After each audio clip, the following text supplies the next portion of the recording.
नमस्ते। कभी सोचा है कि ये जो बड़ी बड़ी कंपनियां हैं ये अपना सारा हिसाब किताब रखती कैसे हैं? आज हम उसी एक कह सकते हैं जादुई सिस्टम के बारे में जानेंगे जो पूरी फाइनेंशियल दुनिया को बैलेंस में रखता है। अब ये सवाल सुनने में तो बहुत बड़ा लगता है ना? पर इसका जवाब एक बहुत ही सिंपल से सिस्टम में छुपा हुआ है। और ये कोई बोरिंग अकाउंटिंग की बात नहीं हो रही है, नहीं। ये तो फाइनेंशियल दुनिया में ईमानदारी और बैलेंस बनाए रखने का एक बहुत ही पावरफुल टूल है। तो इसको ना ऐसे समझते हैं, मान लीजिए हर फाइनेंशियल ट्रांजैक्शन एक तराजू है, ठीक है।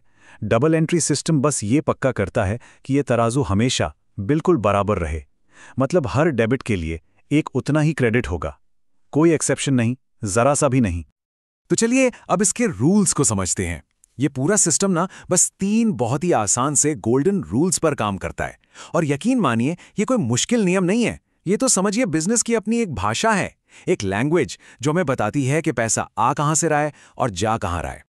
तो दुनिया का कोई भी ट्रांजैक्शन हो उसे इन 3 कैटेगरीज में से किसी एक में डाला जा सकता है। चलिए एक एक करके इन्हें समझते हैं और देखते हैं कि ये सब आखिर काम कैसे करते हैं। तो पहला रूल है रियल अकाउंट्स के लिए। रियल अकाउंट्स मतलब बिजनेस की संपत्ति, उसकी एसेट्स, मतलब वो सारी चीजें जिन्हें हम छू सकते हैं, देख सकते हैं, जैसे कैश, फर्नीचर या मशीनरी। रूल बहुत सीधा है, अगर कोई एसेट बिजनेस में अंदर आ रही है तो उसे डेबिट करो और अगर वो बाहर जा रही है तो उसे क्रेडिट करो। सिंपल। दूसरा है पर्सनल अकाउंट्स। जैसा नाम से ही पता चल रहा है, ये लोगों, दूसरे बिजनेस या कंपनियों के साथ जो लेन देन होता है उससे जुड़े हैं। यहां रूल है, जो पाने वाला है यानी द रिसीवर, उसे डेबिट करो और जो देने वाला है द गिवर, उसे क्रेडिट करो। और आखिर में आते हैं नॉमिनल अकाउंट्स। ये बिजनेस के सारे खर्चों और कमाई का हिसाब रखते हैं, जैसे सैलरी दी, किराया दिया या फिर सेल्स से जो इनकम हुई। इसका भी रूल बहुत सिंपल है, जितने भी खर्चे और नुकसान हैं सबको डेबिट कर दो और जितनी भी इनकम और फायदे हैं उन्हें क्रेडिट कर दो। इससे पता चलता है कि बिजनेस कैसा परफॉर्म कर रहा है। तो बस यही है वो 3 नियम, क्या आया गया, कौन दे रहा ले रहा है और क्या खर्च हुआ, क्या कमाया।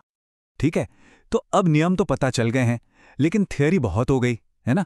चलिए अब एक रियल लाइफ एग्जाम्पल से समझते हैं कि यह सिस्टम असल में काम कैसे करता है। सिनारियो बहुत ही कॉमन है। एक बिजनेस है, वो अपने ऑफिस के लिए 5,000 रुपए का फर्नीचर खरीदता है और पेमेंट कैश में करता है। एकदम सीधा साधा ट्रांजैक्शन। चलिए अब इस पर डबल एंट्री के अपने रूल्स लगाकर देखते हैं। अब यहां देखिए क्या हुआ। फर्नीचर क्या है? एक रियल अकाउंट, एक एसेट है ना, और वो बिजनेस में आ रहा है। तो रूल के हिसाब से जो आता है उसे डेबिट करो। तो फर्नीचर अकाउंट हो गया 5,000 रुपए से डेबिट। अच्छा, अब कैश, कैश भी एक रियल अकाउंट है, एक एसेट है, लेकिन वो बिजनेस से बाहर जा रहा है। तो रूल क्या कहता है? जो जाता है उसे क्रेडिट करो। तो कैश अकाउंट हो गया 5,000 रुपए से क्रेडिट। देखा, 5,000 डेबिट, 5,000 क्रेडिट, तराजू एकदम बैलेंस्ड। अब यहीं पे एक बहुत कॉमन कंफ्यूजन आता है। लोगों को लगता है कि क्रेडिट मतलब कुछ कम हो रहा है या घटाना है, पर ऐसा बिल्कुल नहीं है। डेबिट और क्रेडिट का मतलब प्लस या माइनस होता ही नहीं है। चलिए इस कंफ्यूजन को दूर करते हैं। तो देखिए, डेबिट और क्रेडिट ये बस डायरेक्शंस हैं किसी भी अकाउंट की, लेफ्ट साइड और राइट साइड। बस इनका असर, मतलब कोई चीज बढ़ रही है या घट रही है, ये पूरी तरह से अकाउंट के टाइप पर डिपेंड करता है। ये अच्छे या बुरे नहीं हैं, ये सिर्फ डायरेक्शंस हैं। तो अभी हमने एक छोटा सा एग्जाम्पल देखा, लेकिन सवाल ये है कि ये सिस्टम आखिर इतना जरूरी क्यों है? भाई बात सिर्फ एक कंपनी की नहीं है, ये सिस्टम तो पूरी दुनिया की इकोनॉमी की रीढ़ की हड्डी है। देखिए, सबसे पहले तो ये सिस्टम एकदम सटीक है, एक्यूरेट है। हर ट्रांजैक्शन के 2 पहलू रिकॉर्ड होते हैं, तो गलती पकड़ना बहुत आसान हो जाता है। दूसरा, ये एक ग्लोबल स्टैंडर्ड है, मतलब दुनिया भर के बिजनेस इसी भाषा में बात करते हैं, जिससे एक भरोसा बनता है, ट्रांसपेरेंसी आती है।